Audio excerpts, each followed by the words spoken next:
Hi అండి, terrace ఫామ్కి తిరిగి స్వాగతం. ఇక్కడ పార్క్ వెళ్ళినప్పుడు నేను మా అబ్బాయి వాకింగ్ చేసినాక ఇక్కడ బాదం చెట్లు ఫుల్గా ఉన్నాయి పార్క్లో. సో ఈ బాదం కాయలు కోస్తున్నాను అనమాట. ఇవి కొంచెం పండిపోయినట్టు అనిపిస్తున్నాయి, అలాంటి దగ్గరలో అందుబాటులోనే కోస్తా ఉన్నాను. నాకు ఇది చూస్తుంటే చిన్నప్పుడు గుంటూరులో మా ఇంటి దగ్గర పెద్ద కొబ్బరి చెట్టు ఉండేది. పెద్దదంటే ఒక 25 ఫీట్ వరకు ఉండేది.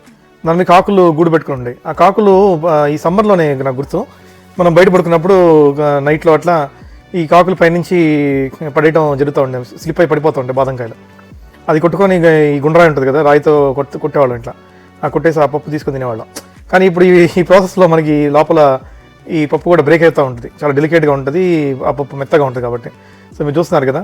సో అయితే ఈ కమర్షియల్ విధానంలో ఇలా చేయరు, మనం ఏదో 4-5 కాయలు ఉన్నాయి కాబట్టి ఇంట్లో తీసుకెళ్ళి కొడతాం. చాలా గట్టిగా ఉంటుంది బయట షెల్, మాత్రం లోపల పప్పు అయితే మెత్తగా ఉంటుంది. సో నాకు చిన్నప్పుడు గుర్తులన్నీ వస్తున్నాయి అనమాట ఇది కోసినాక.